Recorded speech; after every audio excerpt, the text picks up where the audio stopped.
Do people on the podcast know how old you are? They probably do know we are in our mid-30s. Oh, yeah. okay. We're turning 35 this year. Yeah. Yeah, and our you birthdays guys. are right here. Yeah, the three of that's us. true. Because yeah. I'm 20th. You August. too? Yeah, I'm 20th. Holy. Of August. Holy. Yes. No way. Aya, Hold Abu, on. when's your birthday? 12. 12. When's your birthday? 17th. 17th, 18th, 20th. 20th. Ooh. Hey, shout out to the Leos. Cheeky. That's what's up. If you are looking to employ August people, we're Yeah, here. you Yeah, got we a all whole. here. Yeah. If there's an Unless opening. Clive is your Clive? birthday. No? August, baby. All Mary good. boo. Just leave the video on. Just See leave. yourself out. Welcome to the Busy Being Born podcast with your hosts Kamande and Kigondu.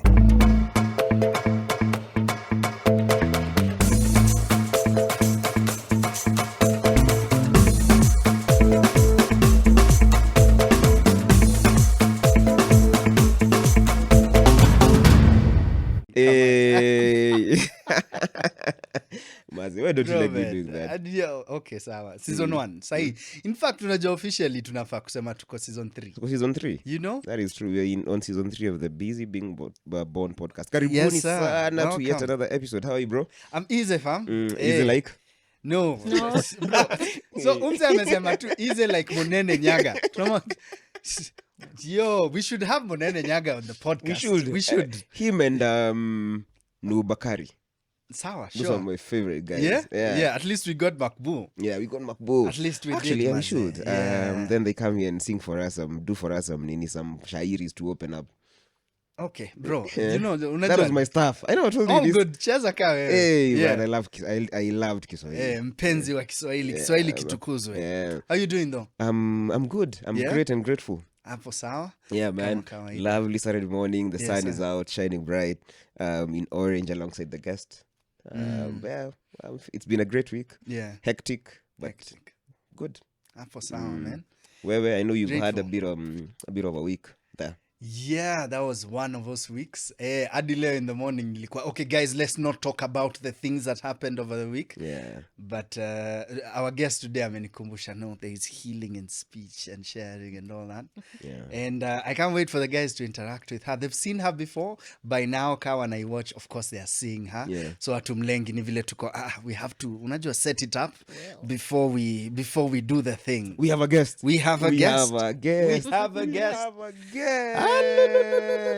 Are they brilliant? Of course they are. Yeah? Of course they are. They Yeah. are brilliant in so many ways. Are they representing the motherland? But of course, definitely representing the motherland. Last but not least, are they busy being born? They certainly are, and I love it that this is not their first time here. Last time they didn't get to speak to us as much and share with us as much, but they spoke with their tool of trade and with their voice and ladies and gentlemen, with their soul, man. Maze. Yeah. Man, mini I fan. cried on that day. Oh, you did? Yeah, man. I didn't know that. Yeah, he actually did. Very soulful. That was extremely soulful. Full of soul. Yeah. For sure. Should I jump in? Go for it. Let's go, ladies and gentlemen. We'd like to welcome our guest today. Our guest today is a passionate, dedicated, multifaceted psychologist who is committed to helping people reach their greatest potential and experience the best possible mental health by incorporating her creative writing, public speaking, poetry, and music, so as to give the masses easy access to information and psychology and the process of therapy. This is all from her beautiful, unajua, and well packaged LinkedIn. Nilikuwa hapo niko, huyo amejiweka vizuri. Look at that. But anyway, just to add up on all that, I'll say she's a musician. She's a poet. In fact, she's a Sondeka Awards June 2023 Best in Poetry nominee.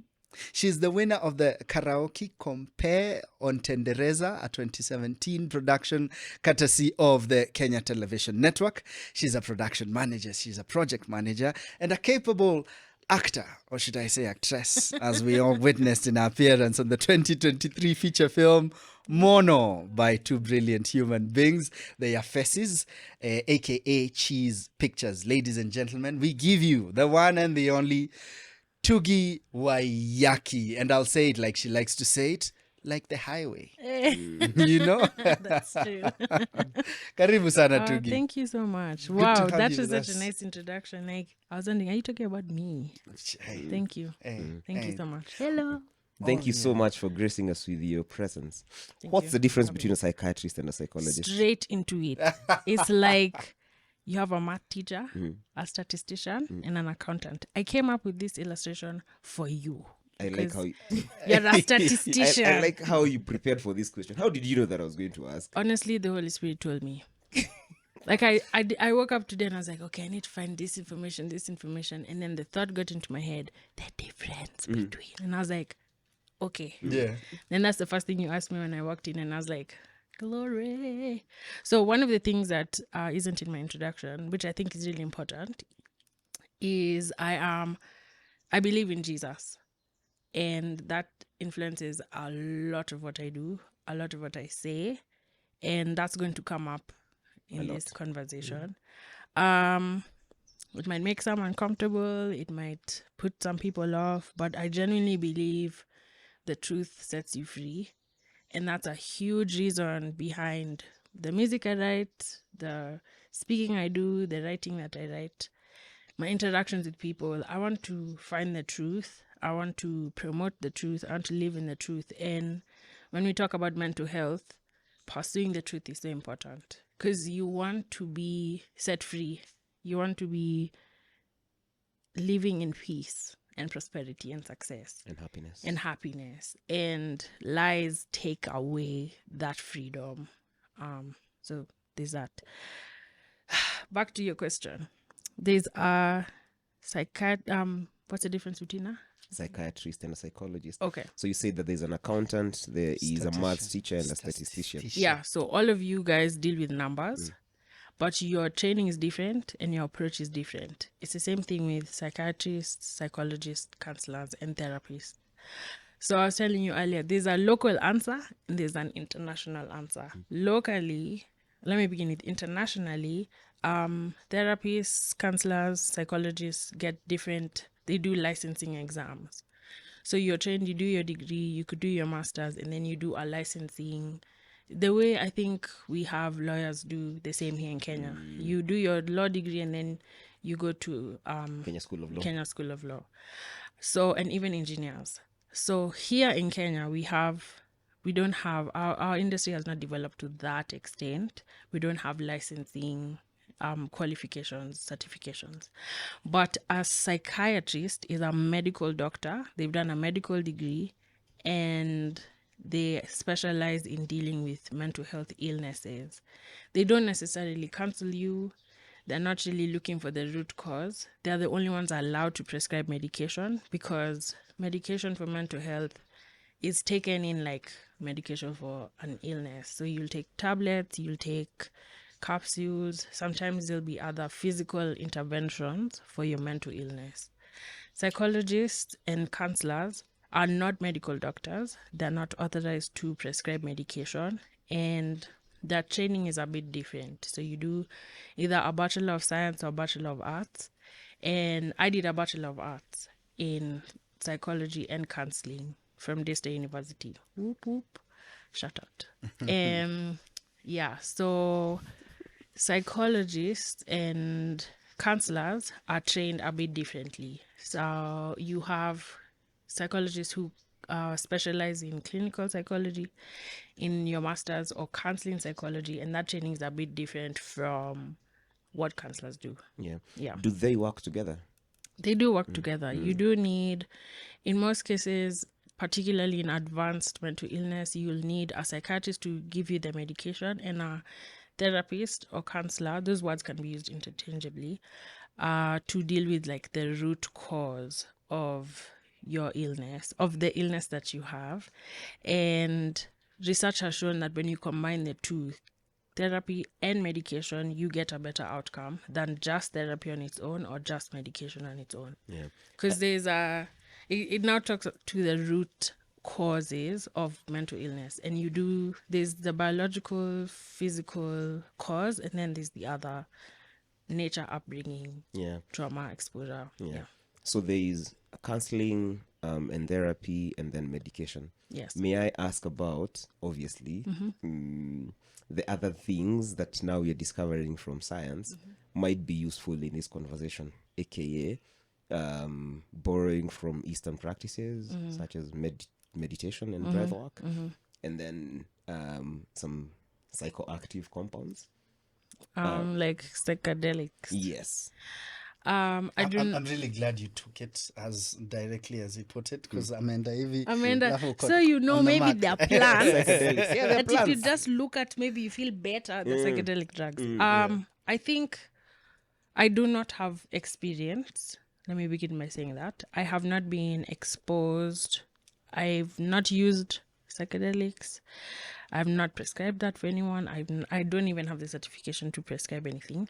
I think that they can be useful, but it's really important to be careful in your consumption of things that can alter your physical state. Yeah. For me, it goes back to the freedom and the truth. If I experience anything that can permanently change me, I'm very wary of it. So, can I talk about my personal experience? Go for it. Okay. So a few years ago, I was diagnosed with depression, and I was put on drugs. Antidepressants, drugs. I was put on antidepressants. And my experience with them was very difficult. On one hand, they did help me feel better physically. In my body, I felt less sad, less depressed, less overwhelmed. But I also felt less like myself. And I began to feel like disconnected from my reality in a very weird way. And so I got off the medication. I feel like it was not dealing with the root cause. Like I felt like there's this deeper thing existing that the medicine was not being able to reach to. That was just my experience. There's been other people who have lived for years taking medication, and that's helped them become healthier, that's helped them maintain good health. So not everything is for everyone. And I think, yes, there's a lot of lifestyle practices that you can adapt to help you live a healthier life. And yeah, sometimes people turn to Eastern practices. Sometimes people turn to meditation and journaling and visualization and even breathing techniques. I don't think there's just one solution. I don't think Western medication is the only solution. And if you're in a position where you're just sick of being sick and you're willing to try whatever you can, I think it's advisable to, but within, not to the extent that it takes over your life. Yeah. And you no longer, you lose who you are in the practices and in the medication and in the pursuit of healing. That is true. Yeah. Just a quick one, yeah? As we are speaking about these illnesses, we've named one. Could you walk us through some others in that realm? Yeah. So there are different types of mental illnesses. We have mood disorders like depression, bipolar. I should have come with the DSM. So the DSM is like the Bible of mental illnesses, and it's a really fat book. There's different mental disorders categorized in different ways. We have eating disorders like anorexia, bulimia. We have personality disorders like obsessive compulsive disorders, avoidant disorders, and other types, narcissistic personality disorders. And then we have anxiety disorders. So there's generalized anxiety, there's the phobias like of arachnophobia or claustrophobia or social anxiety disorder. So there's different types of mental illnesses that affect the sexual disorders that affect the full range of the human experience. Yeah. And so back to therapists, counselors, mental health professionals, there's different people who are trained to treat different disorders. There's addictions as well. Are there specializations? Yes, there are for these things? Okay. specializations. Yes, there are specializations. So, like I was saying earlier, a clinical psychologist will be trained in dealing with clinical illnesses. Then we have addiction specialists, and we have grief specialists, and we have sexual disorder specialists. Then we have anxiety specialists. We have attachment specialists. Different kinds of specialists. Yeah. Yeah. Where does ADHD fall in these buckets? To be honest with you, I need to get into the DSM and find out. Okay. No worries. DSM, not DSMR, what? DSM. DSM. But it's a ADHD stands for attention deficit and hyperactive disorder. Yep. And there are some disorders that develop in childhood. There's some disorders that develop in teenage and late teenage. There's some disorders that develop in early adulthood. ADHD is one of the ones that develop in your childhood. And that's the information I have on it right now. Okay. Yeah. No worries. I don't want to mislead the masses. We would definitely we'll put Google links to Yeah. Wikipedia links, all this. Do you have any specialization? So you are a counselor, psychologist? No, I don't clinical? have. No. I don't have any specialization. My degree was in psychology and counseling. It was just a degree. Okay. So you begin to specialize in your masters. But also in your practice, there's people who have a degree but they specialize in attachment. The thing that I feel drawn to is raising awareness about mental illness, talking about it, taking it out of the textbook in like scientific language and talking about it in real life so that people feel like, oh, this is something I can understand. I don't know if you've ever interacted with a lawyer and they're speaking to you in lawyer. Jargon. Or a tech guy and they're like, okay, so if you look at the RAM, and I'm not a tech person, so even simple things to people just sound like the RAM. What? Yeah. Yeah. Quite Okay. complex. Can we just touch a bit on your personal experience Okay, now that we're here? I think we'd not Tumeingia huko kiasi. Right before we do, yeah? And I'm sure this episode will highlight this a lot, yeah? Is there ever treatment of a mental disease? Ama it's more of learning to live with it? What is there? Managing. Yeah, what's the... That's a really good question. Yeah. Some of the mental illnesses that people have are incurable. So you learn how to live with it. Sometimes people have to be taken out of society, out of normal society, because their mental illnesses put them in danger and put the people around them in danger. Other times you learn to live with the issue, you learn to live with the disease. Other times it's seasonal. It comes because you're in a certain situation and it's super overwhelming and you just don't know. So let me talk about seasonal depression.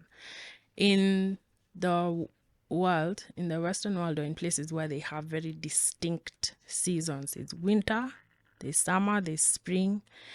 You find that in the winter, a lot of people get depressed because it's just difficult.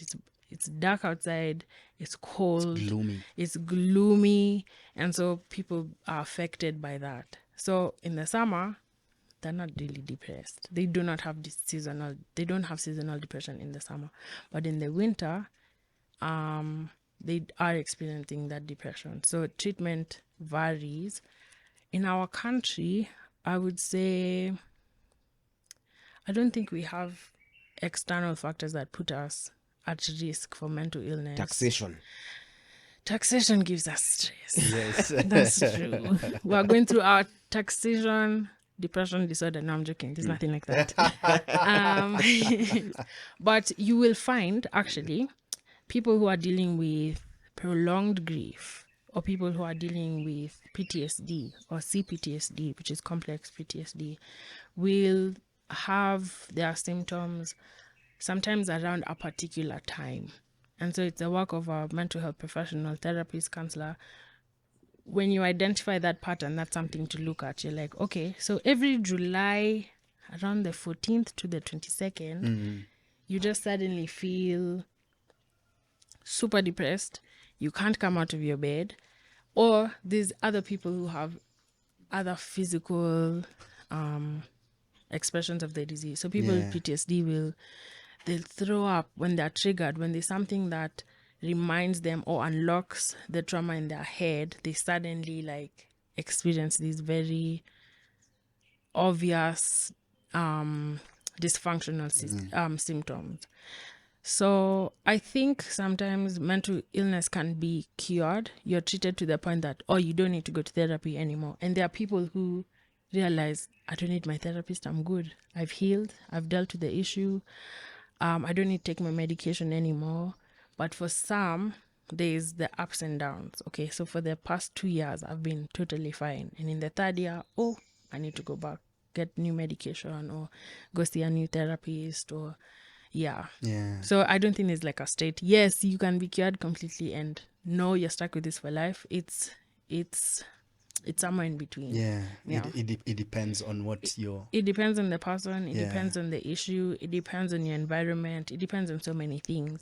But I think it also speaks to the importance of continually pursuing freedom, continually pursuing treatment, continually giving yourself grace and realizing I'm a human being in a changing world. I'm fragile and you can't really dictate to yourself and say, I'm not by 2025 March, I'm free from this thing. Maybe you'll be, maybe you won't. Yeah. The nature of our lives is life is always changing. The world is changing so rapidly. It's important to give yourself grace and give yourself time. I made the mistake of one time trying to schedule my grief. My grandmother passed away very unexpectedly, and I just thought I have projects to do. I have a podcast and I had guests. I had invited them, and I was like, I need to be over this by October so that I can go back to work and so that I can live my life as I did before.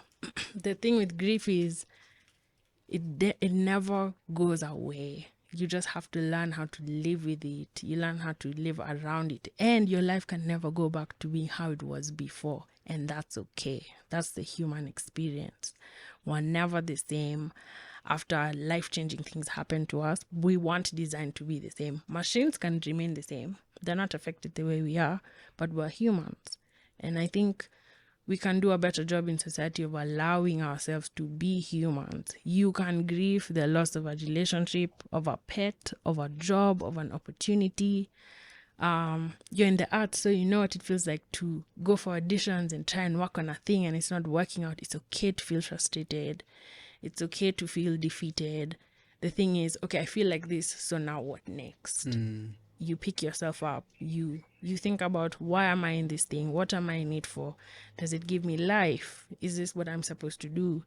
And you move. I think one thing we really like to do is just push on, be strong, kangumu, carry. Like, we're humans. We're not machines. Yeah, we are not opening up to everything that's happening in our hearts, in our minds, and opening up to it fully and embracing it. I think sometimes we're afraid because we don't know, okay, so I've opened myself up and then what do I do?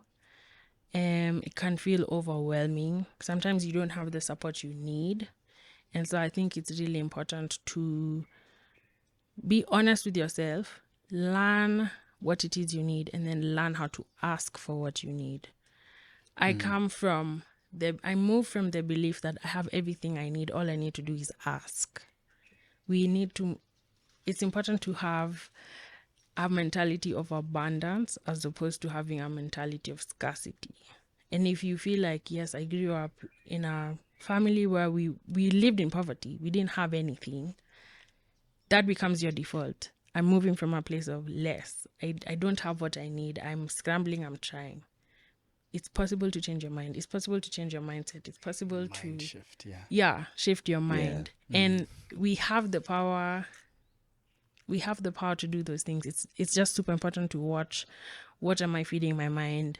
What direction am I going in? And pursuing wisdom. Yeah. At the You're risk chuckling, why? Eh? We are laughing, why? Where was I laughing? Oh, no, when you said change your mind, I was laughing and I was going to make this reference. At the risk of coming out as a guy who is always leaning on certain things, because I've spent so much time thinking and reading, researching about them. When you said change your mind, the book that actually went as deep into this whole psychedelic renaissance. It's a book by Michael Pollan. He's one of the best journalists. He's actually now working with Tim Ferriss on there is a fund for supporting journalism on psychedelics, because one of the things that stays that people don't write science about psychedelics, and that connection, like you said, between the science and explaining these things to people without the jargon, right? So they realized that there was a gap there in actually putting out this information, accurate information, but very well laid out, updates on what's happening across the world in terms of all the research, in terms of all the legislation that's now happening in the West, in the Western world. Yeah. So his book is called How to Change Your Mind. How to change your mind. Yeah. Look at that. Yeah. They met somewhere. And there's even there's a Netflix. I'd highly, if you're interested in looking at any of this, there's actually a Netflix series on all of this. So he goes through, I think he goes through MDMA. There's one on LSD, and then there's one on psilocybin mushrooms. Yeah. We'll definitely Before put we a dive link up into that. the into that. psychedelics The intricacies. Yeah. and the mushrooms, I'd like to say something. Where that thing for me comes from is in the Bible when it talks about be transformed by the renewing of your mind, so that you may test and approve God's perfect and pleasing will for you. So a lot of times people think Christianity is just you leave your brain outside the church No. and you follow your heart.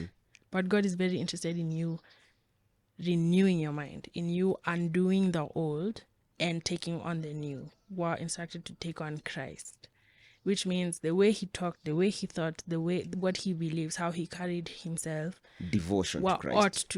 We're supposed to take that on. And this is so important when it comes to mental health, because the mind is the arena. And so God is not interested in you just believing you're going to get better. God is interested in you taking on the truth that he's provided to us through science, through the arts, through the truth in the world that he's given us, to take those things on and be renewed. It's not just if I pray, if I leave this relationship, if I work harder, if I believe. There's actually things we've been provided for, which is what I was saying. We have everything we need. All we need to do is ask. We've been provided for to really change, heal, move, pursue freedom, live in abundance. Yeah. I like Amazing. that. I really like that. I have to appreciate your how articulate you are. Oh, thank you. Yeah, this is a thing I know about you. I think I've noticed about you. I think I'd like to celebrate now. Thank you. I'd also like to appreciate your choice of words. As you're talking, Nico, this is the most articulate conversation I've had around emotion and feeling, and we are only not that much into the episode We're 10 already. minutes Like in. Nico, that is a feeling, and that is a feeling. Oh yeah, that feeling we normally confuse with this feeling, but this is it. Yeah. So watch an peek in the direction Kamande was going in terms of to your personal story. Right. I'll start it from your experience with the cerebral. With an example of mine, yeah? Okay. So a couple of years back, well, a couple in this case is many years ago, yeah? Early 20s for me, probably 2021.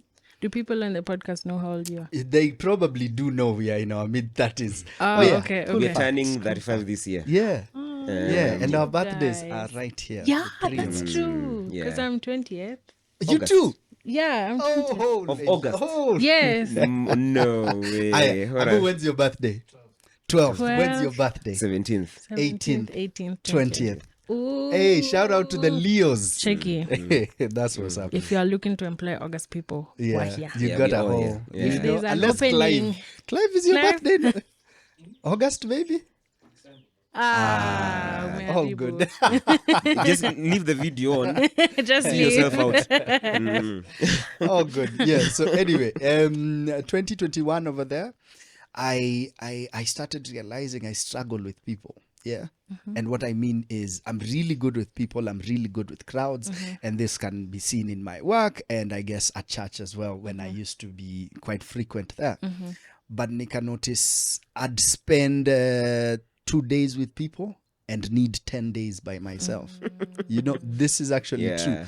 Then a lady came akatuongelesha juu ya different personalities and for the first time nilikuwa oh, so I'm not messed not up because I abnormal. couldn't put, I didn't know what that was. Right. I didn't go as much into it, so I gave myself a challenge where now in retrospect it was a challenge, but because by the time I was 30, I was trying to reduce the amount of time I need by myself to survive with people.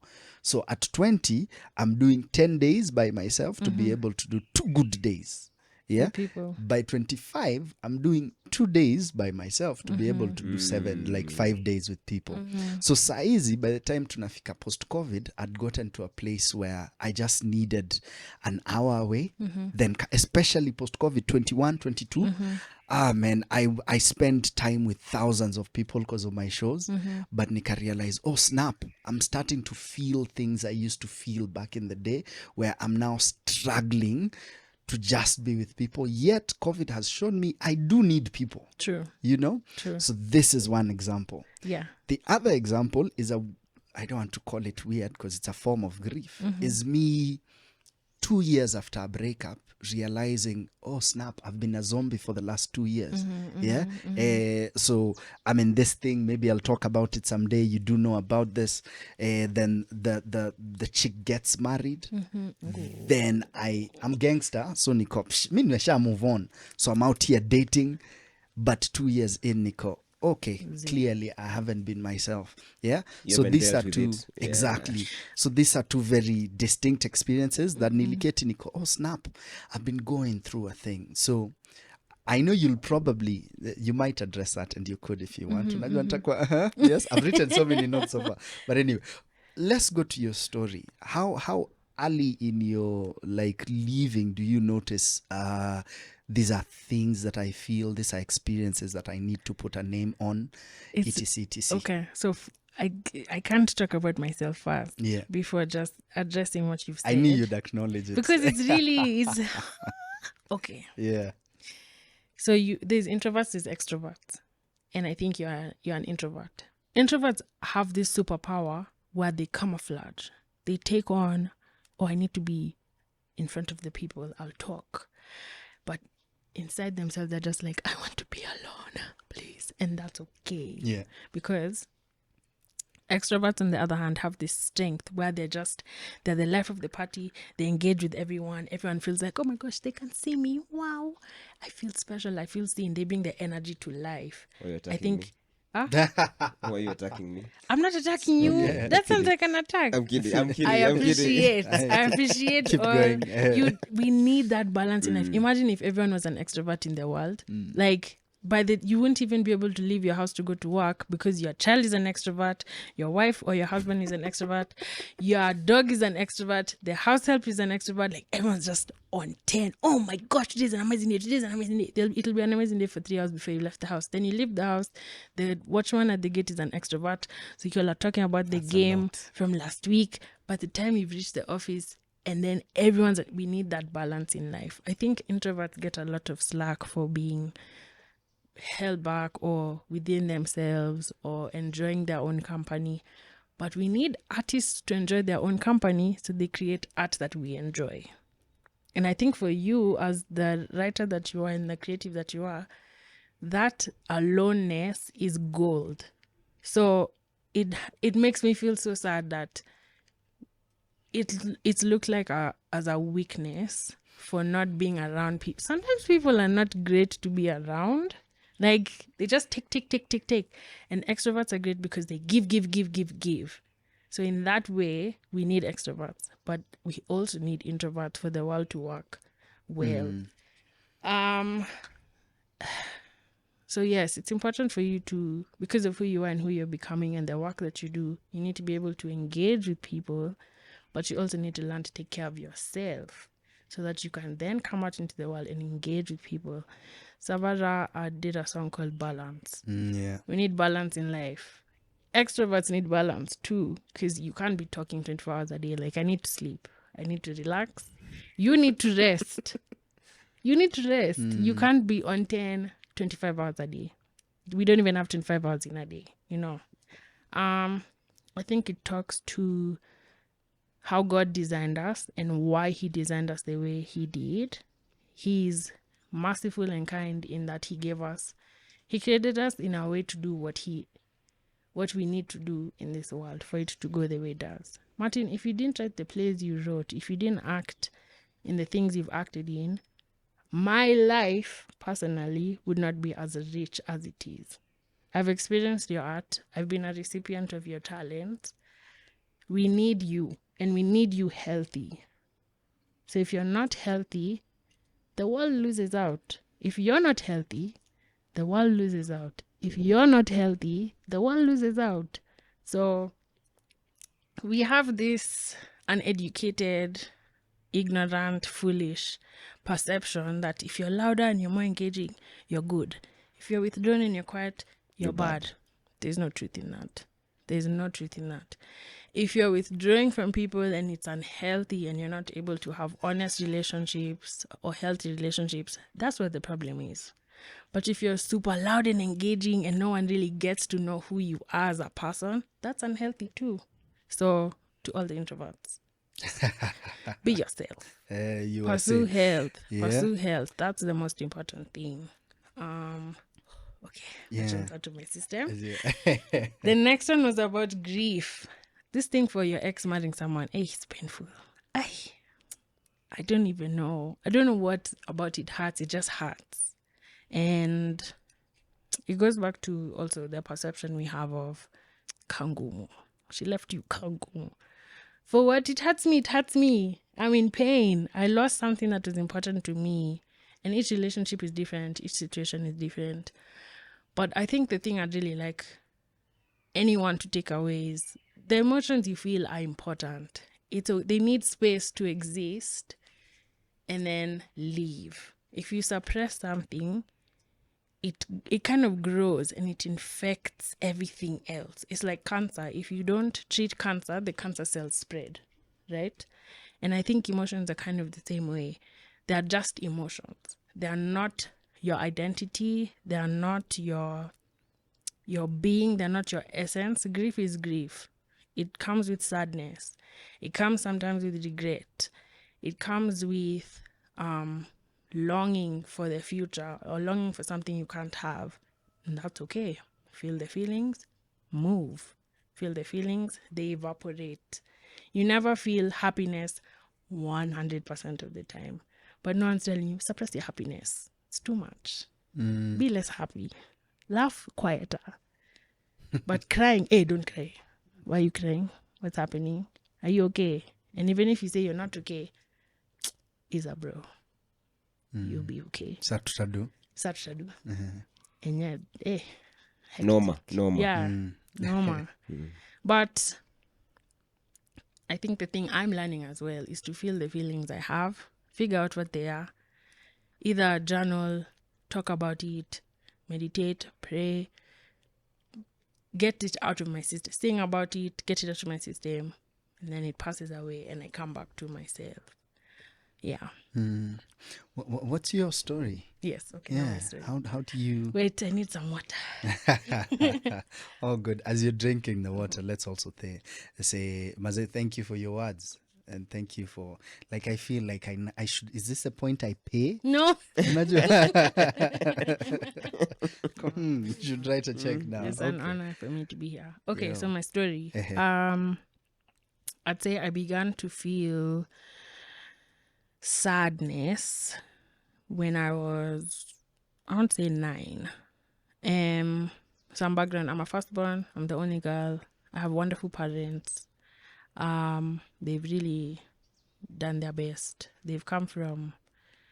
My dad came from proper poverty, and right now I get to brag on my dad. He's one of the best lawyers in East and Central Africa. He's an advocate of the High Court. He's an author now. My mom is a clinical psychologist. First in her family, I think her clan, in all of the ancestors, what are the ones before the ancestors? She's the first one to get a PhD. She's the first person I know I'm related to get a PhD. So super proud of them. They've done a lot. But for me, there was just this deep sadness I used to have from the time I was 9. Around 9, 8, 9 there. And the thing that I used to go to was playing the piano. So anytime they had me playing the piano. Sorry, anytime they had me playing the piano, they just leave me because it's like, ooh, okay. For those who are biblically oriented, like when David would play for Saul and then the bad spirits would go. For me, music has always been that place I go to be free or to feel better or to be released, which I think is maybe why you cried when I sang, which is like the highest compliment I have ever received. Because I usually like to sing from The heart. what I'm feeling. And when that connects with someone else, I've done my job. I can die in peace now. So that became like in school, I'd be very stressed or very tense. And so I used to grind my teeth a lot. And the dentist, the pediatric dentist we went to said, I can treat the teeth, but the issue is not the teeth. The teeth are a symptom. And so she asked my mom if my mom could teach me how to journal and write what are these difficult things I'm feeling, what are my emotions. And I began to journal from a really young age. And it's helped me so much because I'm able to remove the feeling and like put it on paper and analyze it or just feel free of it.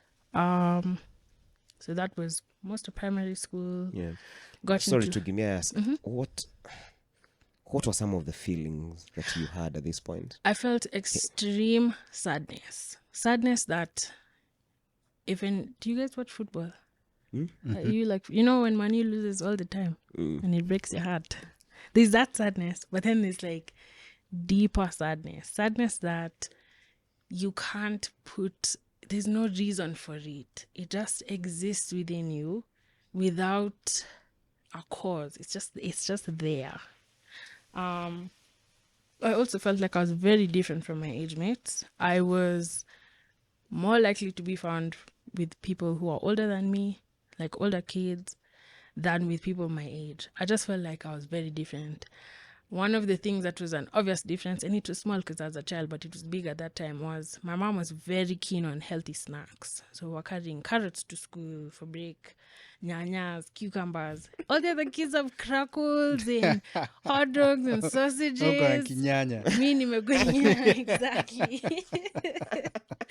So what does that mean? That's like social currency when you're a small kid. No one wants to hang out with you at break time. Who's eating carrots? Yeah. Who's cutting healthy food? Oh gosh, okay, I need to think about that. No. This is wait. what you're doing to your children. At least there's a balance in my family.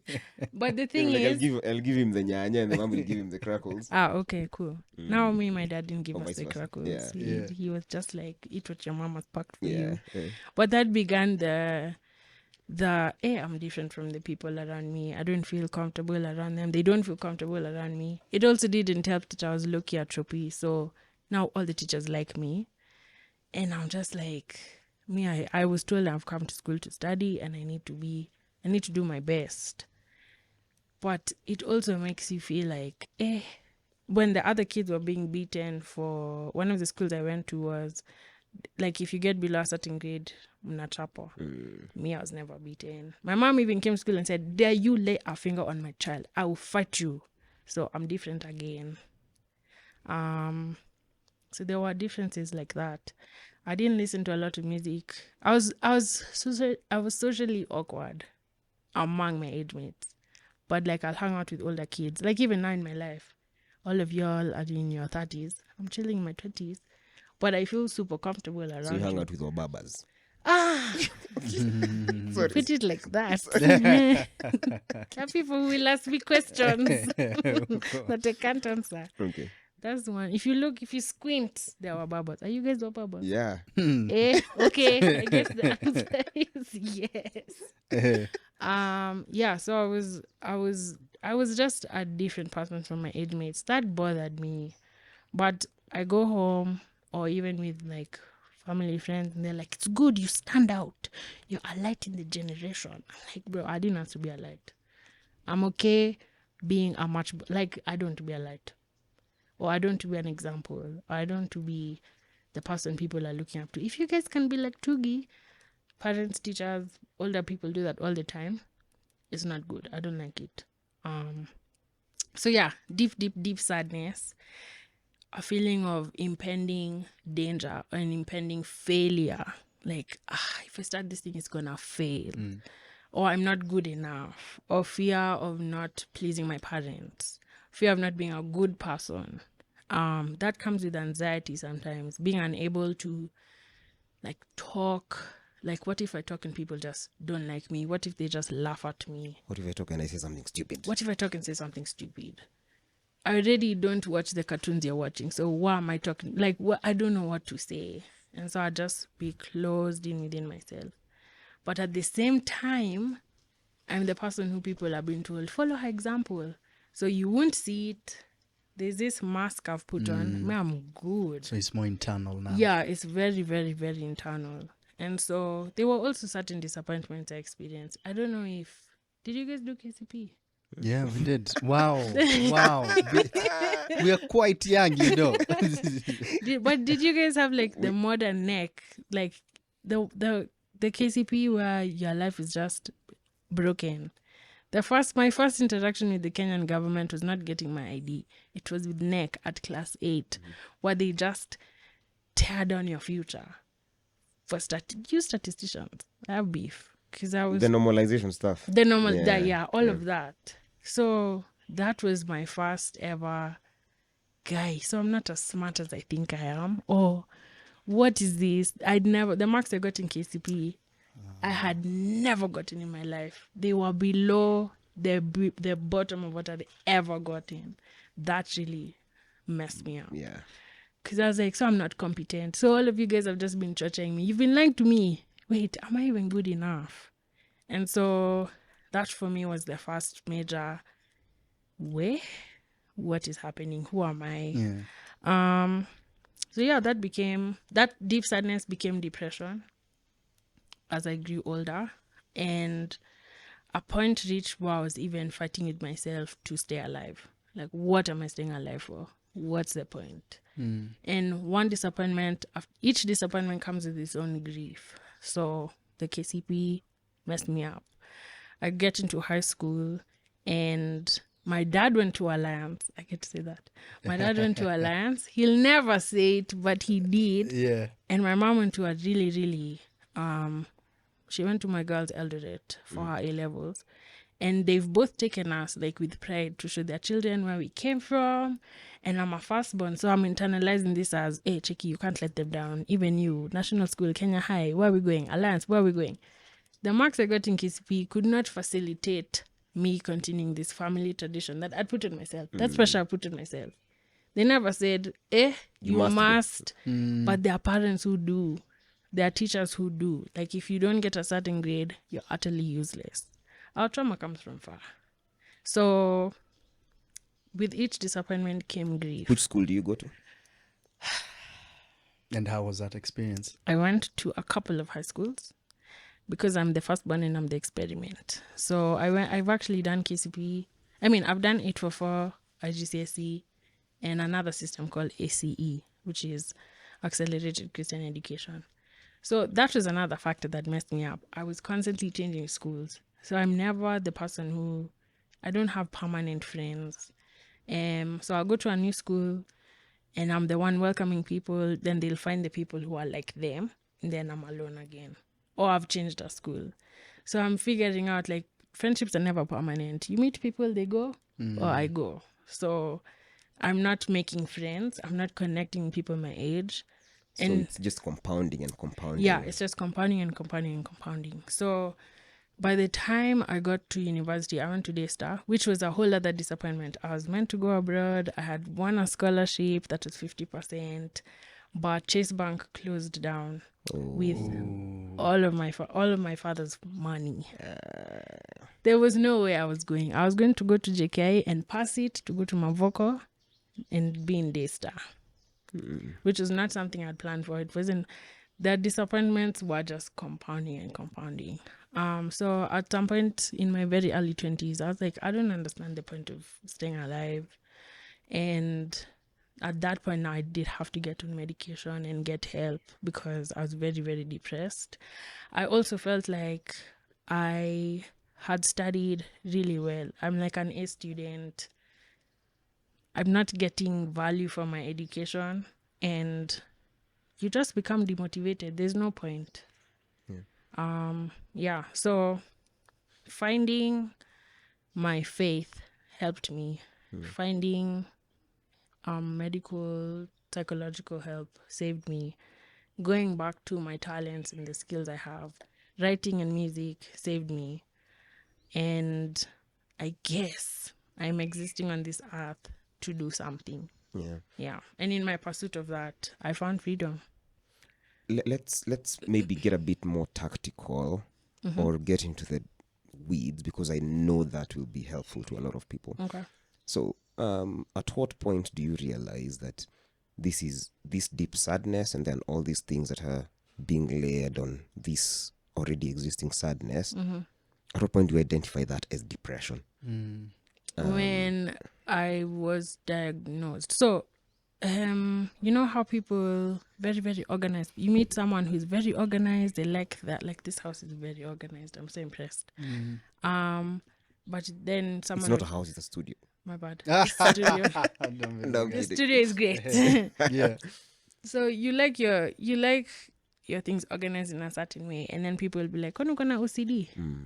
Kwani uko na nini?" I was very wary of that, because I feel like it's like seeing someone has a growth, and then they come and they're like, "Kumbe, you had cancer and you didn't tell us." Like, we don't do that. Yo. We don't do that with physical illnesses. Yeah. So why do we do that with mental illnesses? I never wanted to be like, I think I'm depressed. I needed a diagnosis. I needed to go up to a professional.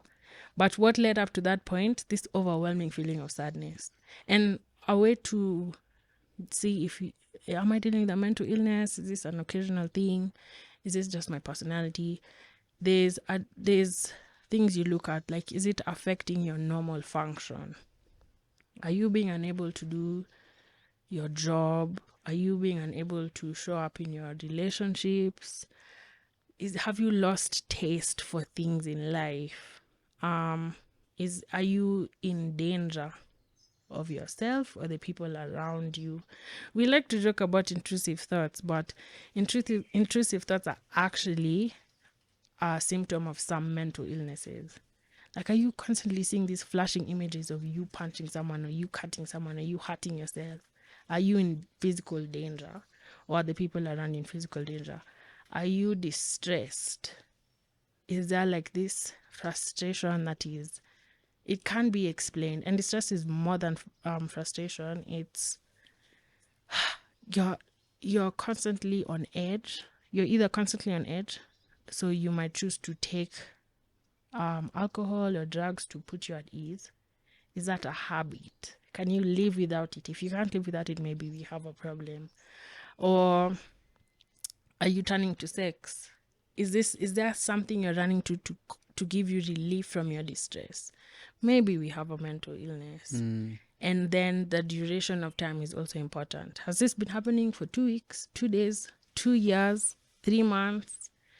The duration of time is also important. So for me, I'd had this from the time I was like 9. I think I got my diagnosis in 2018 there. I'm about 22 at this point. From 9 to 22, that's a long time. It's more than a dozen Yeah, years. that's a while. Yeah. But a part of me felt so much shame, because I'm like, my mom is a psychologist. Yani, her child is sick with this. Then we talked about it, and she told me, see, when doctors get cancer, Sick as well. Yeah. this has nothing, there's no shame in this. This is like There's getting no a home. relationship Yeah, there's no whatsoever. relationship Yeah. whatsoever. I've not failed as a mother because you have depression. It is what it is. And sometimes these illnesses are passed down in your genes. And for me, I suspect that's partly why at 9, You had this deep I was sadness. having this deep Yeah. sadness I can't describe. It's probably genetic. Which is normally a season of joy. Yeah, Yeah. Childhood and all. exactly. So there's moments when your mental illness is not because of anything you've done. You've just inherited it. It's like how in your family you all have thin noses. Now we can't say, hey, these people have thin noses. That's just what it is. It's just in your genes. Yeah. Sometimes it's because of the environment you grew up in. Like in terms of people who have grown up in war, people who've grown up in abject poverty. That messes up with your mind in a certain way. That's just what it is. There's no shame. Yeah. There's no shame. When your girlfriend breaks up with you or y'all, it's painful. There's no shame in it. Like, I feel like sometimes, and especially among creatives, you feel so bad that you're overwhelmed, but you're literally living an overwhelming life. It's the natural response to the world, to the life you're living. It's okay. Yeah. So I felt shame. I felt like I'd failed, but my mom talked me out of it, and she was like, "No, this is normal. This can be treated. You're not stuck with this forever." Yeah. I was every time you spoke about how early it started, I'd find myself thinking, how early do you start najua naming this feeling? Am I going, this could be a thing? Then you sort of answered it just by the fact that your mom is one, or like a doctor in this way. So I guess probably somewhere you came across this in books, somewhere in conversation, etc. So I won't ask that question. Okay. I think the question that would be prudent to ask, particularly here, is how do we overcome the were they suicidal thoughts? How do we overcome? How do we get through that season? How long does it last? And is there a point we now mark and say, and from this point on, that is now behind us? I think I would say I was suicidal maybe for 2 years. Okay. And I think for anybody who's seen a suicidal person or has been suicidal, it's important to say you don't want to kill yourself. You want the pain to end. You want this horrible feeling you're feeling to cease. And there's times when those thoughts take over your mind. You don't have control over them. They just take over your mind. For anyone who's been around someone who's suicidal, there's certain things you need to look out for. There's a certain way people might behave, and you'd feel like, okay, there's something happening here. One of the things is the obvious ones, like they're just sad and forlorn and they're isolated. Sometimes they'll start giving out their stuff because they're like, I'm not gonna be here. I don't need these things. Some people have also said they just become extremely happy, like irrationally. You are really depressed yesterday. All of a sudden today you're cooking, you're singing, you're paying for people things. Feels like an extreme. Yeah, it feels like, hey, that switches a bit too. So I would say I was suicidal for maybe about 2 years, and a point reached where I was like, wait, you know what? I actually want to leave. I want to leave. I don't want to die. I want this pain to end. But the therapist I saw a few months later like helped me see if you succeeded in attempting to kill your life, the pain that you'd have left behind, you'd be hurting the people you love the most. And this isn't to say you should live for people, but did I really want to punish the people who love me, or did I want the pain to end? Did I really want to, was it disappointment I wanted to deal with and get rid of, or was it my life I wanted to deal with and get rid of? So there's a sense of like mental clarity that I had to pursue or find. It was not easy by any means. And I'm not saying just get over it, think through this and you'll feel better. Sometimes people need to talk to someone. Sometimes you attempt and you fail, then you're like, okay, this is too serious. I wasn't this serious. Would you jokes? And then you're like, okay, I'll get better. Yeah. So I decided I want to leave, and I was like, okay, let's figure that out. What does that look like? I went back into therapy. I started doing things that I like and forcing myself to like them. At some point, you just have to be like cheeky. You have to be like an African parent. You're going to do this by force, whether you like to or not. Because the end goal is life. The end goal is feeling happy again. The end goal is letting go of this pain and replacing it with something better. Yeah. Yeah. Yeah. Still in this season, the 2 years, and sorry, maybe to spend a bit of time here. No, it's okay. That change that happened, where would you say that came from? Because if there's anyone who's having any sort of suicidal ideation, maybe they will not get to this turning point where they, True. they have the thought of, I want to leave. True. Right? For you, for whatever reason, providence and maybe just your karma, at some point you turned the corner. Right? But there are people who will not be able to turn that corner, right? And they'll suffer continuously. Sometimes they'll succeed. If the last couple of weeks is testament to that, they'll succeed in actually outing themselves, right? Are there things based on your experience and your learning that you can say would help someone turn that corner, especially if they're not already seeing a therapist? True. Okay, so let me begin by saying, when I was born with the umbilical cord around my neck. I was not breathing. I was not crying. I was not a bouncing, healthy. Baby I was girl. a tangled baby. I was in a situationship with the umbilical cord. And I'm so happy you've laughed. I was worried. Go up and making faces. What? No, it's because going. she's dope. She throws like random jokes in very serious conversation. Definitely, and your that's my people. thing. That is That's you. my thing. Yeah, It's important. those two things can coexist. So now, I was supposed to die. I was even yellow. I was not fully cooked. I think I had jaundice. This was a baby who should have died. She didn't die. Kwanzaa, I even forgot to say this. My parents thought I was a boy. They first thought I was twins. And my mom was like, I didn't sign up for this. What? Then she went to another doctor. Oh, no, you have a boy. They picked a name. I came out surprised. It's like, I'm a girl with the cord around my neck. I'm not breathing. I'm not crying. I should be dead. So I didn't die. They gnawed the thing. They beat me. I cried. I lived. I was left put in an incubator so my skin can. Super dramatic. Then now a couple of years later, again, I'm supposed to be dying. Nah, this is not making sense. There has to be something I'm alive for. And I don't know what that thing is. And maybe I did, but it's left me. I'm gonna find it. I think if you have lived even one day on this earth, your life is so important. There's something inside of you that we need. We need your thoughts. We need your talents. We need your skills. We need your voice. We need your inventions. We need your jokes. We need your design. We need what you have, what's been put inside of you. We need you. It doesn't feel like society needs you. It might not feel like your family needs you. We need you. You are not put on this earth as an afterthought, as a waste.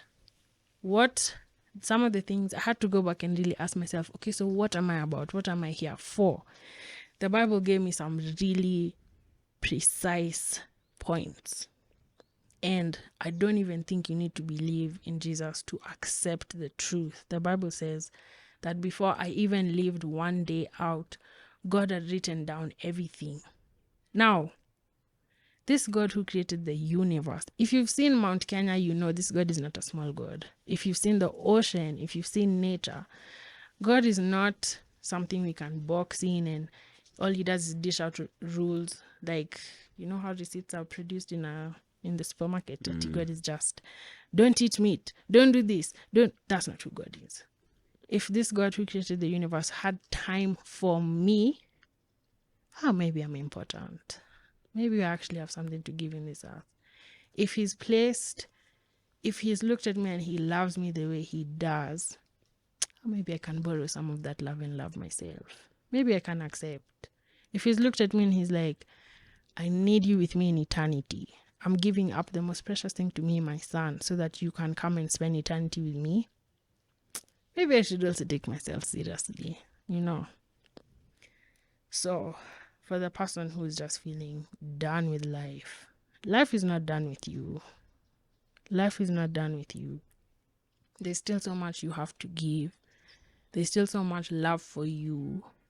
you're super important. You can't leave us. You can't leave us. But if you've chosen to, and your mind will not be changed, then it's important to realize, where do we take the love that we have for you? The people who admire you secretly, who'll never tell you. The people who like the things that you do. The people who believe in your potential. Where should they take all of that? And maybe you're feeling like, that's the problem, that I don't care about that. That's okay. But don't say nobody loves you. Don't say nobody. If nobody does, me, I do. Okay, me, I do. And when you feel like, I don't even know you, you're just saying this because you're on the podcast, fine then. You come, I'll give you a hug. I don't know. I just feel like being a human is an incredibly difficult thing, but it's an incredibly beautiful thing. And so you can't just give up, because you've not lived. Yeah. What about... Does that answer your question? No, it does, and thanks for those words of encouragement to, I think we all need them, right? Recognizing the duality. If you may, it's not really a duality, but the difficulty, the suffering, but also the preciousness of this existence, and recognizing that reality, and being okay with it, especially the preciousness. There's a huge meditation on the preciousness of this existence, that even over and above other people who need you to complete that puzzle, because there is no separation of between you and I. Also, it's an opportunity for you to work on yourself across, let's say, the dimension of time, and just recognize happiness. There's a quote I really like, that he reminded me of, by a monk. It says, happiness has been walking around looking for you since it first had your name. And so it's there, it's somewhere there, and if you can just, which is really hard again, right? Like to find it, if you can just be patient enough and realize that it's there already, it's there. I think one of the things I really struggled with, in addition to all the things I struggled with, was accepting what I look like, accepting the color of my skin, not to play to the black girls need representation. It wasn't that. It was just, I don't like what I look like. I don't like what my body feels like. But one way that changed was looking for something that I liked in my body. I have really beautiful brown eyes, so I like my eyes. And if I like my eyes, maybe I can find something else that I like about my body. I like my legs, until I got burnt by a hot water bottle in the middle of my leg, and I was like, okay, that one is disqualified. This is just to I don't say, think that's just a story. I don't think that's true, but go on. it's true. There's a place. I was just like, okay, fine. But this is just to say, there's small things we can find that are beautiful about life and appreciate, and then those small things become less small things, and then they become big things and bigger things and bigger things. It can start with this. I like how Big G tastes. I want a Big G today. And you go out and you get one, and you chew it for the 2 seconds it'll have sugar, and that's enough for today. It doesn't have to be the grandness of the sun shining on my skin. It doesn't have to be anything big. It can be a really... So I like this song from back in the day when KBC was black and white. Let me go on YouTube and look for it. You can start with really small things. Sanikiwa na mabeshte kwenye mudi kwenye crew wafao walishuta mabu. Hey, bro. Do you guys remember that jam? Of course we do. The reason I said it I because was I not born. think a few days ago I went and looked for that song when you said that. It used to come on Mizizi. Unakumbuka jam? Yeah. Usiwa isoma lebo ni hasara kwenye crew. Yeah. Ukinicheck hivyo usi expect naendelea na lines. I would you lines bad na Nico, lines. I know the song, but I don't want to sing along. But I totally get Yeah. it. I totally get it. So it's small things. I think it's Ibra who says small things build up to big things. Small good things. I don't know, there's a quote he has that he says, which I really like. Kaba na haba ujaza kibaba. There you go. As simple as Yeah, that. it says, yeah. is this the same way out of the because there are also, I call them gray days. So like kuna besti atanicall nimwambia no, today is one of Today those I gray can't, yeah. days. So is this what you'd also recommend as a way out of those gray days, especially for when it's not suicidal ideation, it's just It's gray a days, low like, day, yeah. and some of them come the other day. Was this like a week or two ago?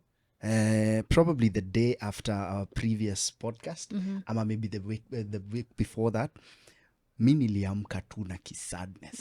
I've felt this before, but nilikuwa, oh snap, I haven't been here before. And the whole day I was in bed. Nanile, you were so exhausted, uko, am I growing old? Unajua?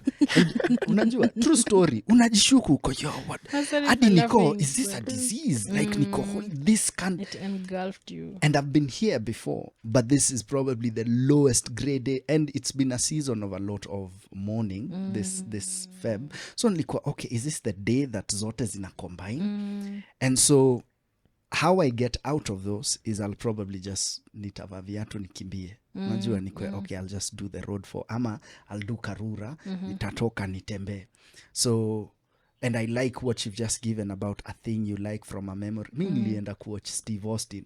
Niko so ilinibamba, ilinifurahisha. Then kidogo kidogo I'm finding I take a shower, I cook. You're Yeah. getting an out of egg, it. Yeah. So what other patterns out of the gray days would you advise if this?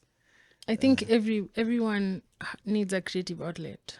First of all, if you're a creative person, you need to do a creative thing that's not for money or for your sustenance. If you're not a creative person, you need a creative thing. There's something we were created to create. We were made to make things, even if those things don't look nice or they're not viable economically. You made it, it feels good, and that's okay. The other thing is, like you were talking about, physical exercise. So when we feel emotions or the things, the way our bodies work with neurotransmitters and synapses and hormones and those things,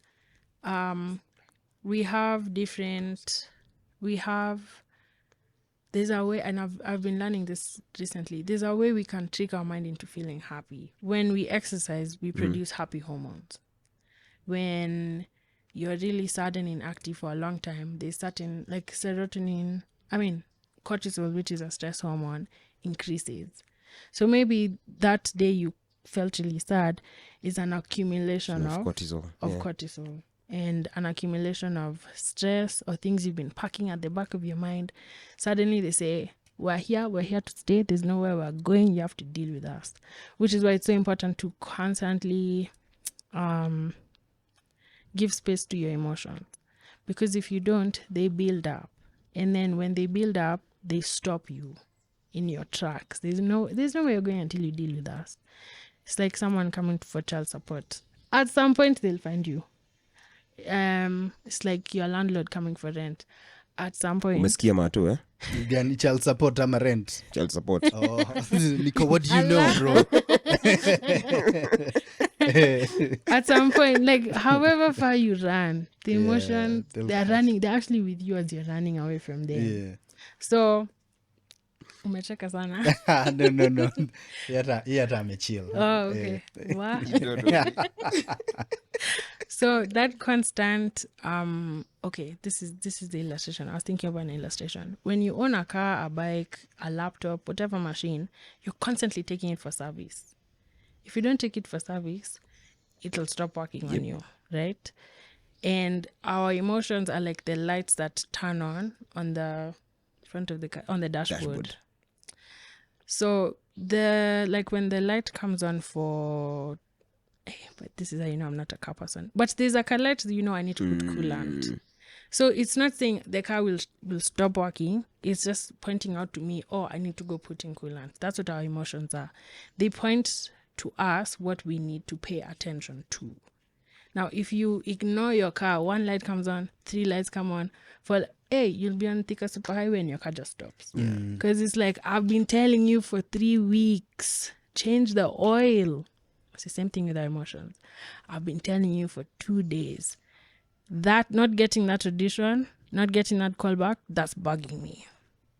So pay attention to it. Journal, exercise, talk to a therapist. I actually came up with an acronym for when you feel like you're drowning. Float. Float. F for feel your emotions. Feel the positive ones, feel the negative ones. Feeling them includes writing them down. Feeling them includes creating something from that place. It could be you're writing a story about it. It could be you're dancing. Feel the emotions. L, look up. When you're drowning, when someone is drowning, they're looking for the surface of the water, right? So look up. That could mean finding your spiritual. For me, it's finding God. What does God think about the situation? God, me, I was dumped. I'm angry. Look up. Look up to. This is gonna sound so cheesy. Look up to the light, because it takes us away from the darkness. F.L.O. It's okay. It's okay to feel. This has been a month of grief. It's okay. You're feeling overwhelmed with work. You have 3 projects that are going crazily. Of course you'll be overwhelmed. It's okay. It's okay to feel sad. It's okay to feel overwhelmed. It's okay to feel extremely happy that you got the promotion and that gossip in the office didn't. It's okay. Just feel what you're feeling. F.L.O.A. Take some action. Exercise, dance, move your body, watch a movie, watch a documentary, ask questions, interact with people, follow this podcast, subscribe, Hello. Hey. I love the plug. I love the plug. act, like do something about it. It's not going to swallow you. You can't, the stuff you've been through in your life, this one is not going to finish you. So act. And then T, talk about it. Talk to a therapist, talk to a friend, talk to yourself. Talk yourself out of this. Like, there's always something you can do. It won't finish you. So when you feel like you're drowning, stick to float. I like that. Yeah. I think that's a perfect place to jump on the T, talk, right? And I know from the research around you, you deeply care about mental health in regards to men, right? Talking. Is it true from your experience and from your expertise? I could speak from my end that men struggle with having conversations about how they're feeling, what they're going through. The interesting thing is I feel like I've had this conversation with so many people, but maybe I don't have a good pulse on how it's going. Are they getting better? Are we still at the same place? And what are your thoughts around that whole space? Because talk is definitely It's really a huge difficult. one, right? Yeah. I think you can't give womanly solutions to manly problems. I think men are wired very differently from women. Men often withdraw within themselves, and you guys are experts on men. I'm not. You can tell But me. you're also You can a tell me if this psychologist. is true. Yes. This is you're a psychologist, True. so But men will often withdraw within themselves when they have an issue and try and figure it out, and then they'll come back into the world with the solution. I think it's really important that men are surrounded by other men who they can trust, who they can rely on, who they can lean on. And men aren't like women. Women will just sit and talk, or be like, I need to take you on a date. We sit and we laugh. But men like to do things. So there's men who will go hiking, or men will play football together, or whatever sport together. And in the physical exertion of their bodies, then there's this space to talk yeah, drink. Is and that drink. a thing? Yes, I think that's also why, that comes with its own complications. But I think it's super important to have a community of men who you can rely on. Healthy men are men who are surrounded by other men. Other healthy man. Other healthy men. Yeah. So it takes one man to be like, okay, we need to take care of each other. There's this bro man code that only men understand. I can't even speak to it much, even though I'm a psychologist. But there's a way men can connect with each other and build each other up, that makes them healthier. So yes, you'll be put off by the talking part. So go on a road trip. Go and play PlayStation. Go play video games. Go do the things you like to do with your group of guys. And slowly by slowly, over time, these things, you'll be able to talk about the issues. Sometimes it's not a solution you need. It's just space to be like, this thing is stressing me. My woman is just asking for a lot of money. I don't have that money. Or I've been dumped again. Hey, it's a joke. You'll be made fun of. But there's this particular activity we're all focusing on. You're not the center of attention. You'll feel safe. And talk about your issues. The thing I've learned is men will not open up if they don't feel safe. So being in a relationship with a man, or being in relation with my brothers or my cousins or the men in my life, and even the people I work with, I really make it a point to make them feel like it's okay. What you're feeling is okay. I don't know what it is. I don't think you trust me enough to talk to me about it, but it's okay. If we can cultivate the art of making spaces safe, like genuinely just accepting people as they are, I feel like it'll be easier for people to open up. Yeah. It's okay. The next question, still related, is around earlier you mentioned about this feeling of, let's say, impending. Yes, impediment, impending. Different words. Impending. Let's say doomsday, right? Yeah. Everything is going to fall apart. Yeah. Now, personally, I realized that was my, let's say, my karma in this world at some point, that I was continuously worrying about every little thing. Now, my reaction to it was always very different. I would not stop. So it sort of acted as the gasoline to push you. Yeah, to push me. Yeah. And sometimes it's not healthy, right? It's not healthy. Actually, I don't know to what extent it's healthy in the first place. Yeah. So I could say that despite everything that comes with my mind, my body innately, my behavior and my push towards progression and living life was greatly powered or fueled by this impending doom. Yes, but oh gosh, everything is going to fall apart if I don't do something. True. So I always found myself doing things. I think now what's changed is that there is a lot more awareness around it. Doesn't mean that it's not there, like you said. It's there, right? I can see my mind and my thoughts coming up and saying, everything will fall apart in the next 2 days or next year. Everything will fall apart. Now there's some space that I've been able to create thanks to different things, a space between that thought and me acting on it. And so I'm able to sort of discern and sort of, let's say, curate my reaction or response. But I've realized that there are a lot of people who are driven by that, right? And they end up doing really, really great things, but it's from a place of fear and worry and running away from things. And some of them might fear, or rather not fear.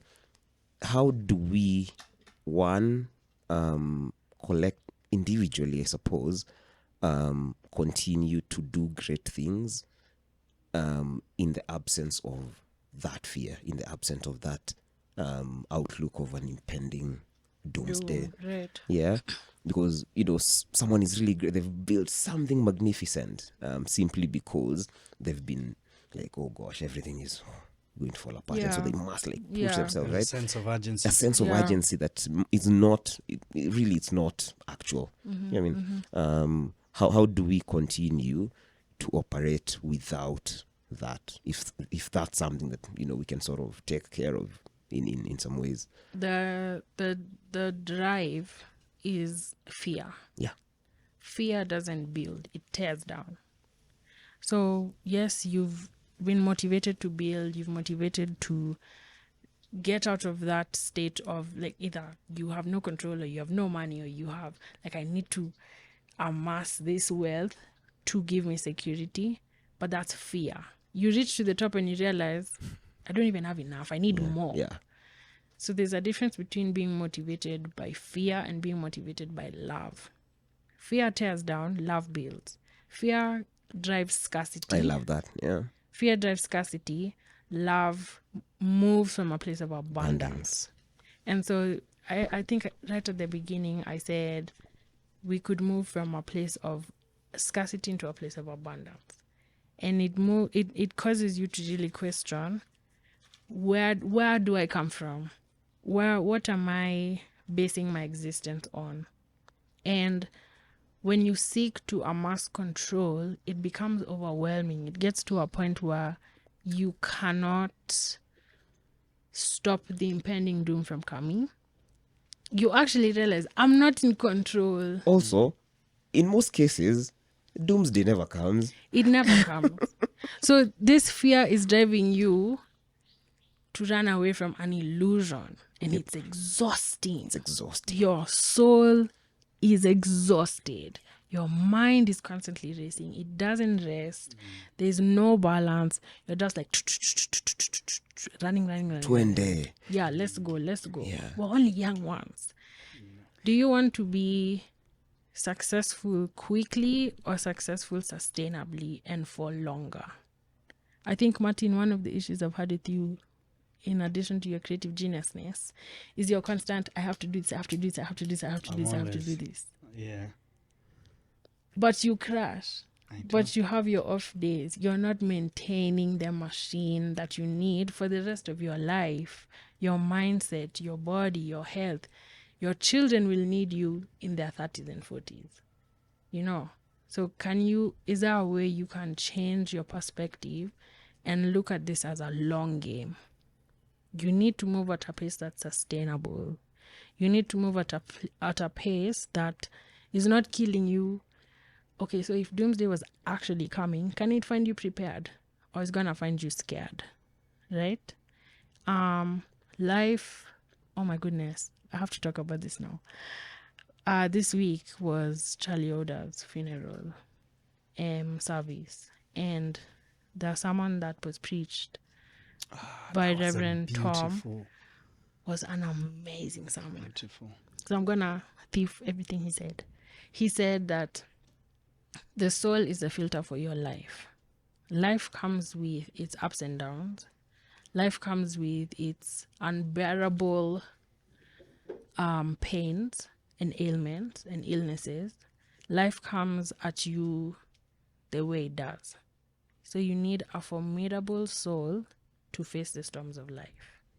Now, people find remedies for their souls.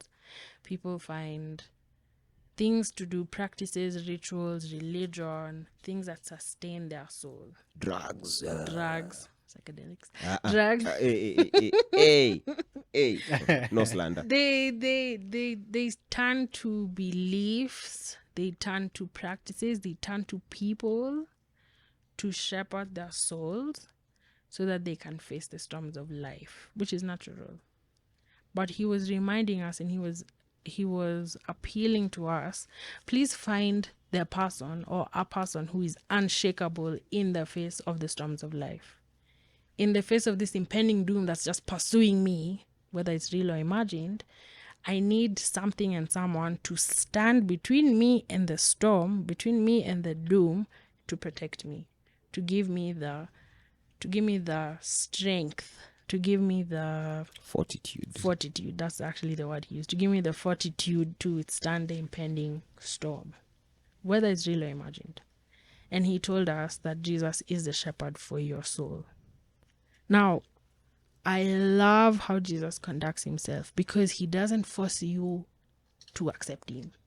He's like, Mom, yeah, if you want, I'm knocking on the door of your heart. If you're interested, we can vibe. If not, it's real. I'm not going anywhere though. If you still need me, I'm on call. So how do we pursue a sustainable life? How do we live a life in a way that we are not finished by real or imagined fear. We lean on to unchanging truths. We lean on to wisdom. We lean on to love. I think love is way more powerful than we even talk about. But Love is everything. love is everything. So we lean on to things that will not change. They won't find a new scientific discovery about love. Oh no, now we have love 2.0. No. Wisdom can be found in the end. No. Wisdom is wisdom. It's not changing. And I think even people who do not believe in Jesus turn to the Bible for their business practices, for their relationship advice. For the Bible is a resource that can give you the answers and the truth to what you're asking. So from a mental health point of view, you need to feed your mind the truth. You need to feed your mind pure truth. And I think a huge source of that is the Bible. I think a huge source of that is successful people who have gone ahead. And then it's not just listening to them, therefore with your mind closed. Question. Look at their motives. Look at their sources. Is fear motivating them? No, thank you. I don't do that anymore. I left that WhatsApp group. I'm pursuing love and abundance. Yeah. Does that answer? No, it does. Thank you so much for sharing your thoughts on that. Very helpful. Yeah. No, I really like this. Nico, we should have Tugi more often, Maze. Like, Should maybe do like maybe an annual thing where You know? yeah. we sit and just, man, this Because is it's also useful therapy for us. Oh, it is. Without It is. I'm feeling Like, there. do you remember? Yeah. The shillings are stacking This is up. very, very The selfish shillings of are- us. No, These are, no. sir, I have this problem. Yeah, help the others. But there's this problem. We are Me for framing it me- like it's up for other people. Me for me on my grey days, me what should I do? Yeah. Nah, I think it's okay. This is what I'm here for. So. Hey, that's what's up. Okay. Let's- Do you want to go to the arts? Yeah, Because I let's feel like go there. we've gone all deep into Yeah. mental health. It's important, but also I think the next bit of this and what you do, you've mentioned it through Okay. and through. Yeah. I Creativity. don't know. Creativity. Okay. And Yeah. I like that Yeah. that creativity has come up as a remedy. True. Yeah. True. Most of the time, so far it has come up in It's the come up, conversation yeah. is as remedy. Yeah. Remedy. So go to this, run to this, Right. and Maze. Every time I interact with her, I always discover something new. Nico, you do that too. You do that. Like I saw her on screens. Nico, she acts as well. And she's, I would say, hands down, one of my favorite my singers gosh. that Oh, thank everyone needs to know, not just for unajua, a tune you'd like, a melody in your head, but for a lot of healing. I think and I'm not even dissing anyone. I feel there are very few musicians that personally I listen to Naniko. I feel healed. I feel Nourished. exactly. Yeah, a sense of unajua, there's music that could drown you in water, like if water is a thing we are thinking, but there's music that then the water instead cleanses you, and I feel that from you. Yeah. So clearly the piano came in quite early. Yes. The guitar is now a tool of trade. At what point in your life are you getting this? Is it part of the school system? Or is it intentional for your parents to go now be the next great with the instruments? The pressure was there from my parents, but I think they realized sipangwingwi. I started playing piano at 8 years, not 8 a.m. At 8, they Thank you, man. Keep going. at the age of 8. I'm so sorry. That's just It is No, well. no, Cheza no. This is very Kamande vibration. I said 8 and it sounded like in the morning. Okay, focus. Come on, focus. Don't leave us. So I started playing piano at the age of 8. I started writing songs at around the same time. And then I started playing guitar in 2010. I don't say how old I was. I don't remember how old I was. I grew up in a musical. My mom and dad sang a lot. We listened to music on the radio. But I grew up in a very shielded Christian, way. Yeah. Which contributed to me not being able to interact with my age mates. I didn't listen to Easy. I didn't listen to Kiss. I didn't that. Just So when he does the Monene Nyaga No, joke, but you're I know. like, I even bruh. asked you. I was like, who is that? I don't know. Who Yeah. that is. But somehow, like, I still crack funny jokes and people laugh, so I'm all good.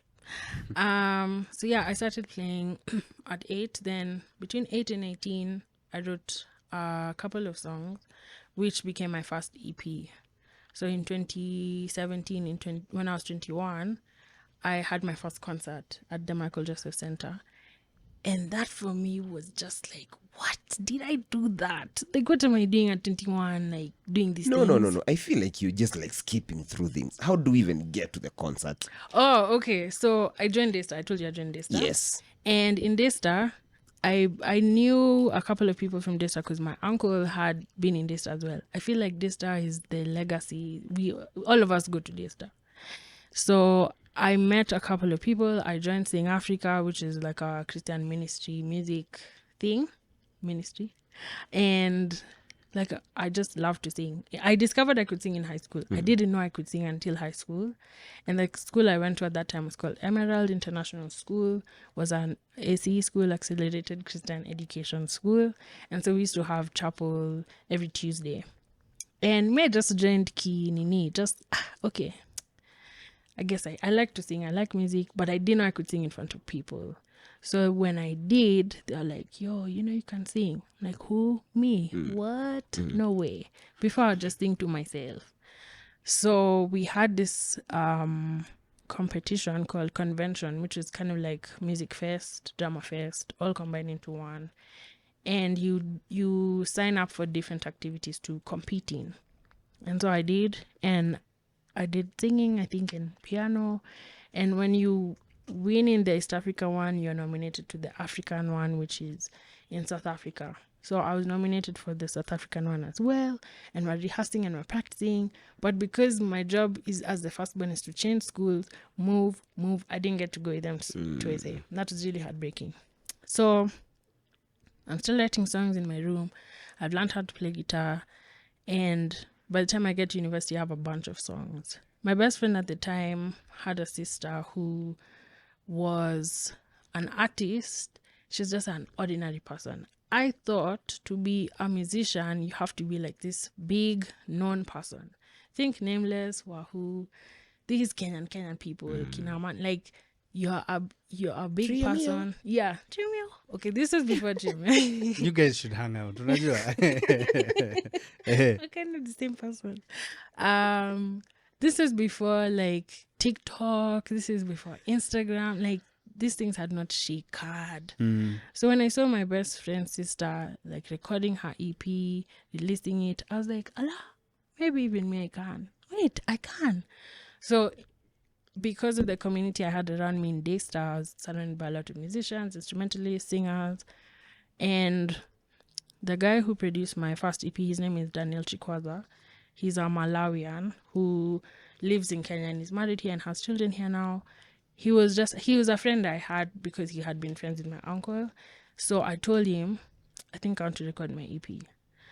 So we recorded it in his bedroom in Athi. He's bed-sitter. Maybe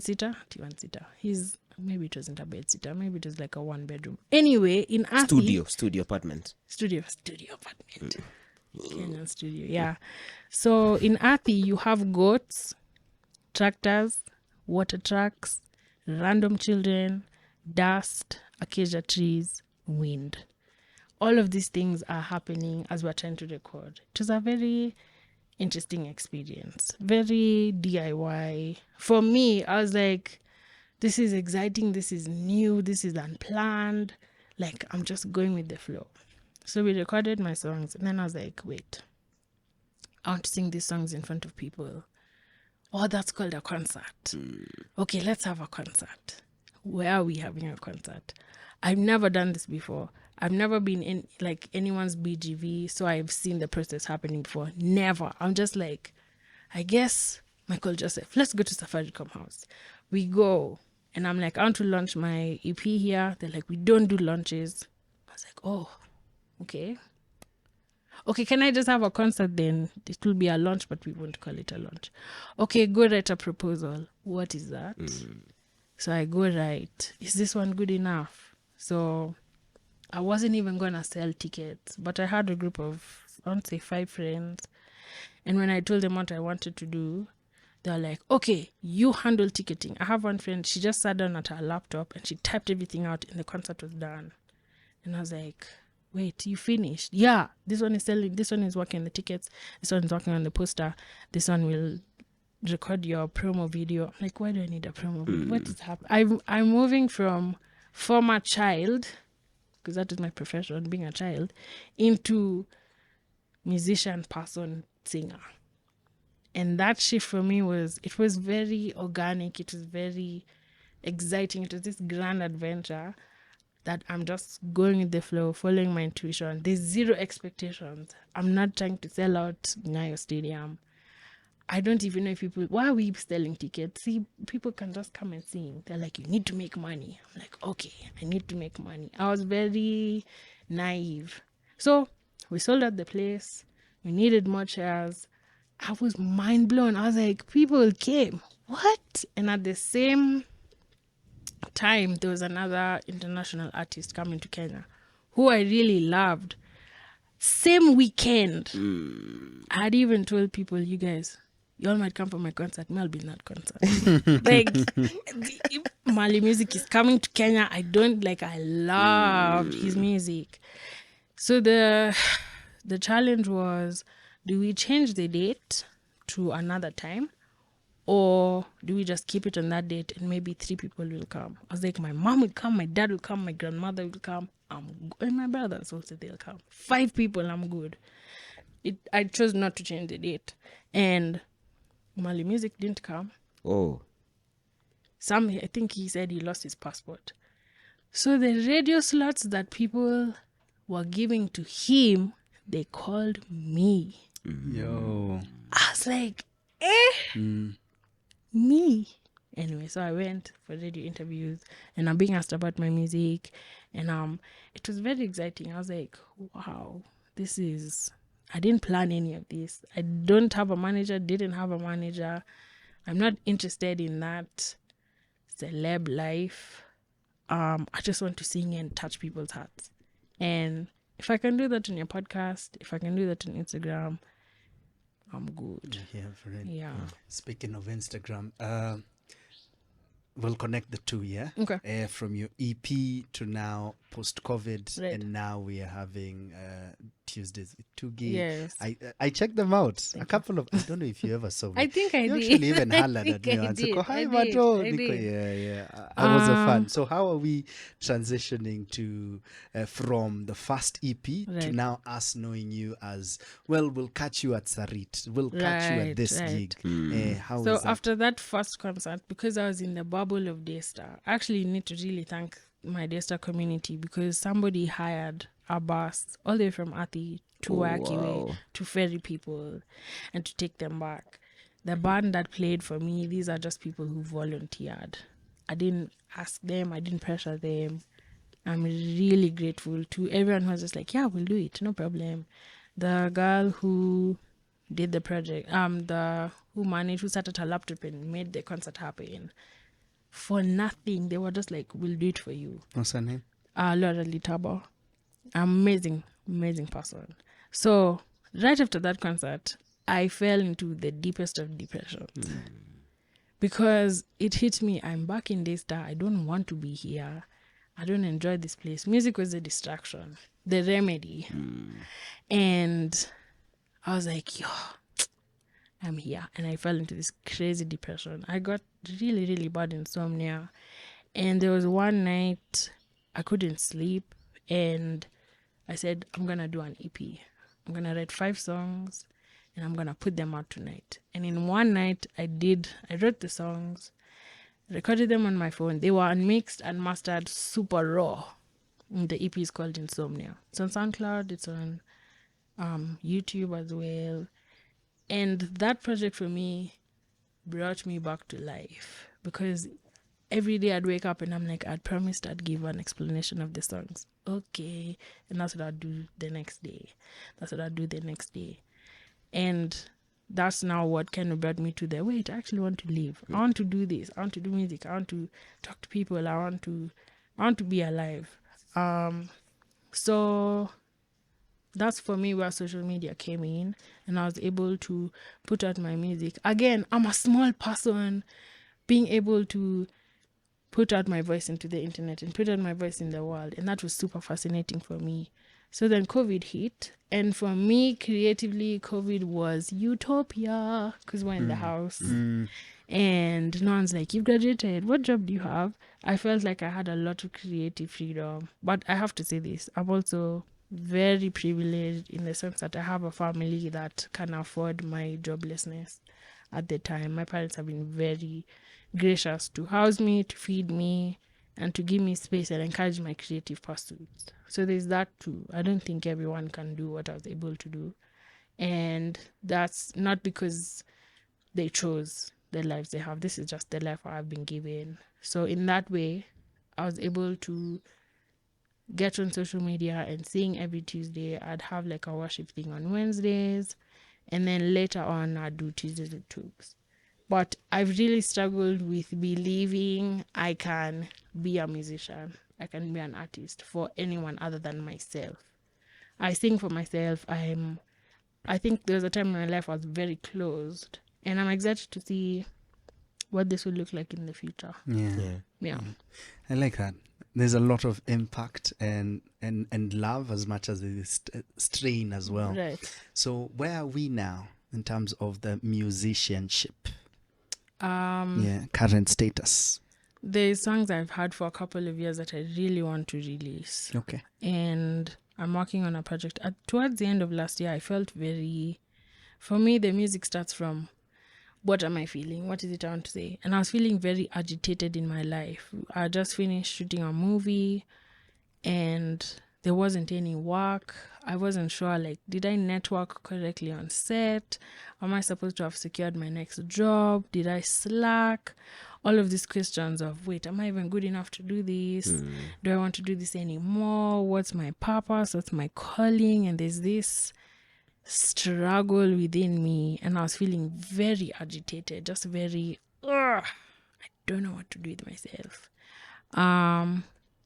So I collected a couple of people, gave them my vision for this project, and we started in December, which was a bit inconveniencing because December is when the world shuts down. Like, I'm going to be with my family, or I'm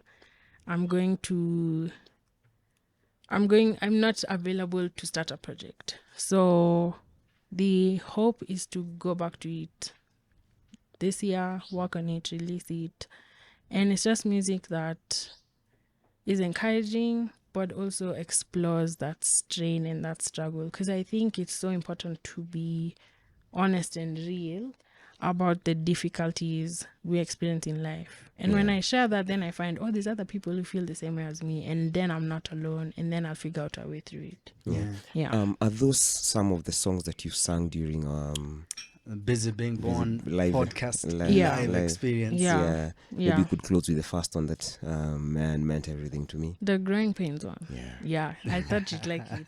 I thought you'd like it. Yeah, at some point I figured I held on to those songs because I was like, I just want to release them like in a studio, in a nice studio, not with goats and tractors outside. I want to go to like a proper producer. Then it hit me, no, wait, even before the songs are released, people still need to hear them in their raw, imperfect state. And that's something I really struggle with. I think most creatives want to create a perfection creation, something that has no flaws.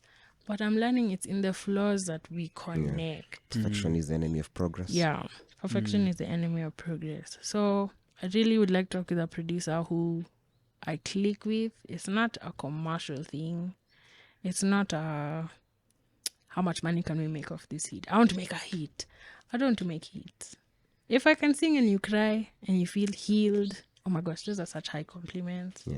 They won't pay my bills, but I know I'm doing what I'm supposed to do on this earth. Yeah. I like that. I really like that. Still at the same space. Currently, what are your endeavors around this other side? What are you doing from a caregiving / not that creativity is not caregiving, it actually is caregiving. So maybe to rephrase that from the psychology, counseling side of your I'm world? not seeing any clients right now. Okay. I find that No, is that so? yeah. I find I'm seeing you now. You're seeing it now. Bro, I took a minute. Nico, huh?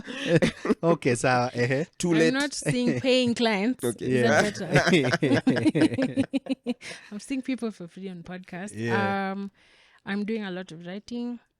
I have a blog where I write stuff. But I enjoy speaking. I enjoy raising awareness. I enjoy finding introverts and telling them it's okay. Just be an introvert. Be young, relax. It's fine. Yeah. So I'm not doing anything like formally. Are you open to I'm clients in open. that way? I'm open to clients. But I enjoy this much more. Yeah. Okay.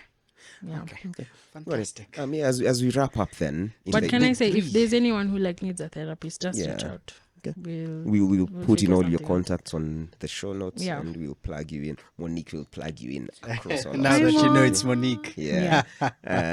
So as we bring this to a close, I think obviously the hallmark of this podcast, of these conversations, is to learn as much as possible, and we've done that.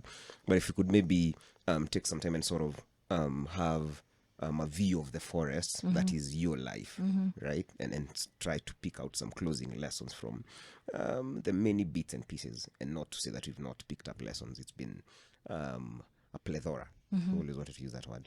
Finally. I like that word. Well I done. like that word. So growing up with your mom and dad, what would you say is the one thing that they taught you that you still carry with you? Very accomplished human beings, provided a wonderful home, supported you and still support you. What is one or two lessons that you still carry with you from your parents, mom and dad? My mom always used to say, use your head. Use your head. Use your head. You have the solutions in your mind. You can think through things, and you don't need to just follow the crowd.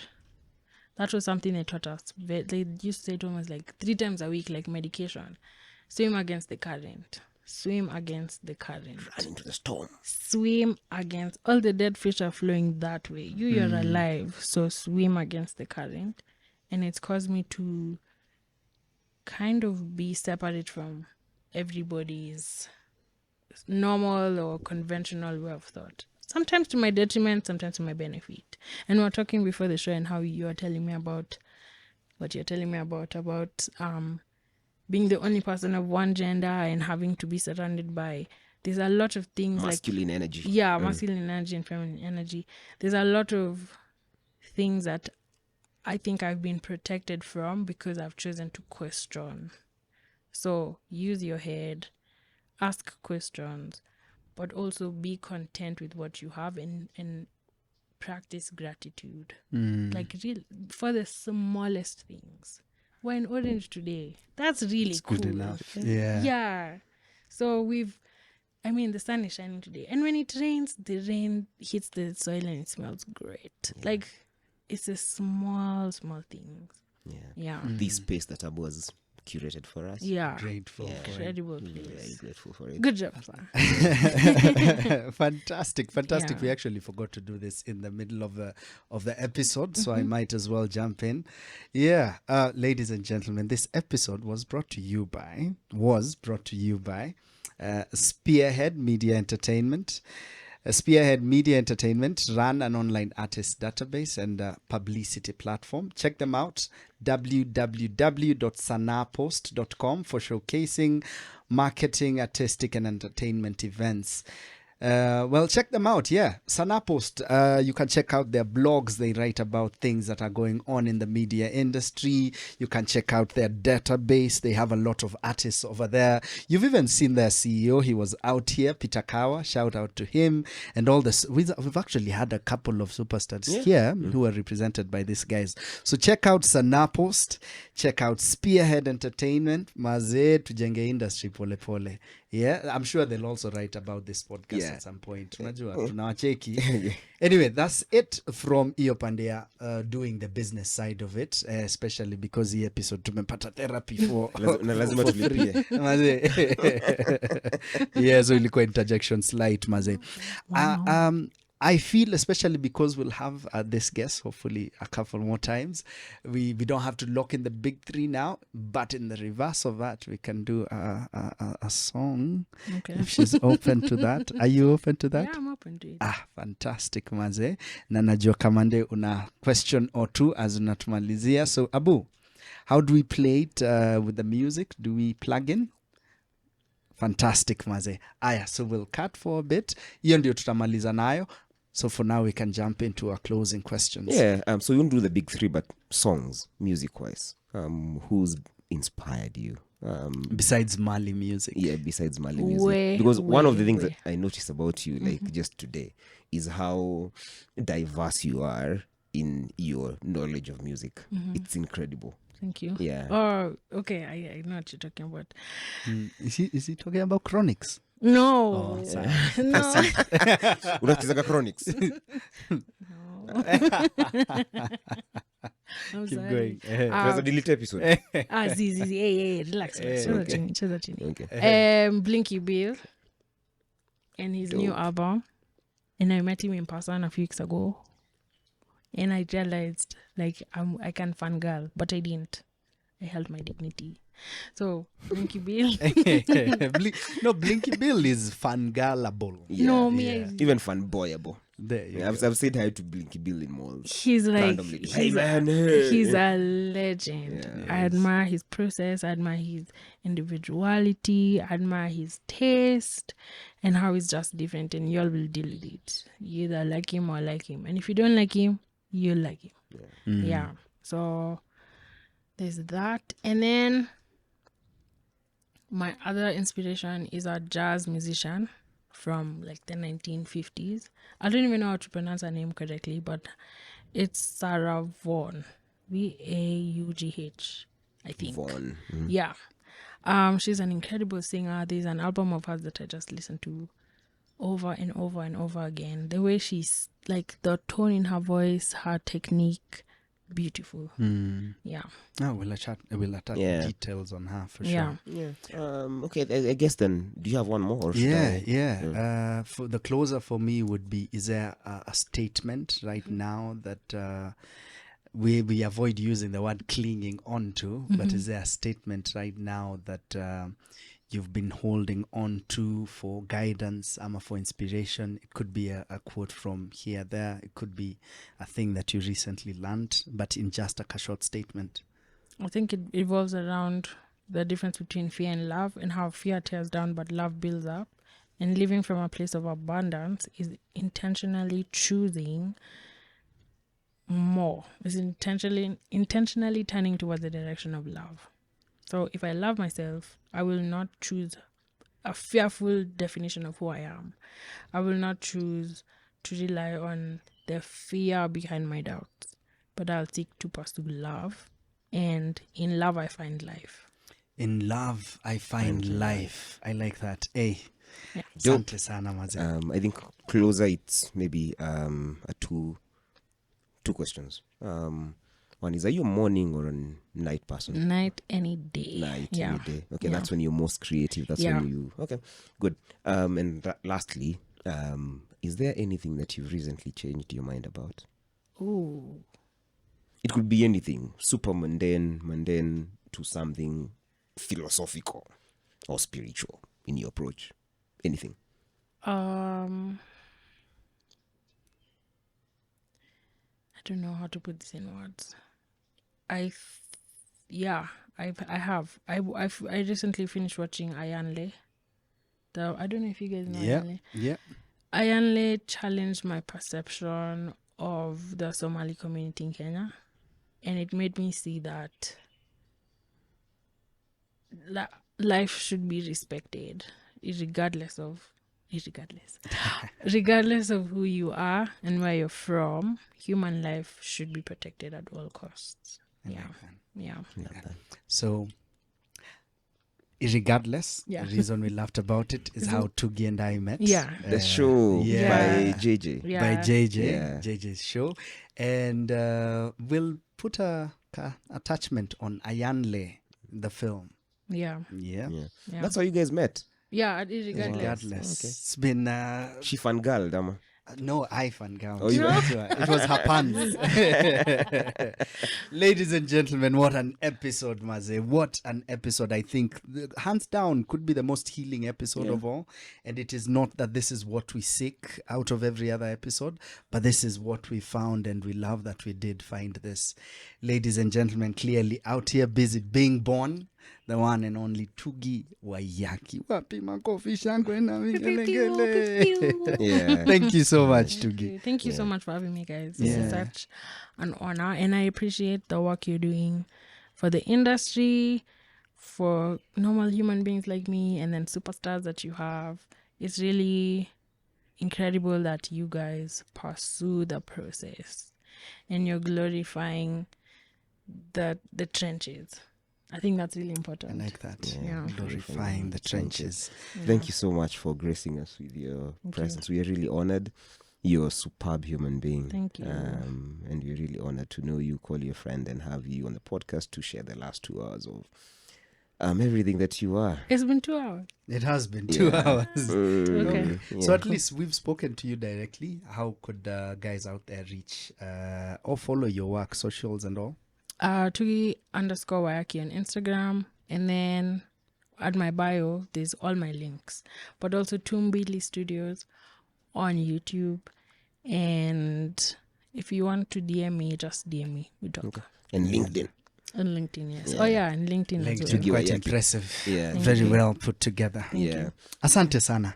So ladies and gentlemen, we have been your peoples kama kawaida Kegodu. Kamade. And as we always say, if you're not busy being born, Then you're probably busy not leaving. Peace. Peace. And Saizi, enjoy this beautiful, beautiful music by Tugi. Waiyaki. Thank you.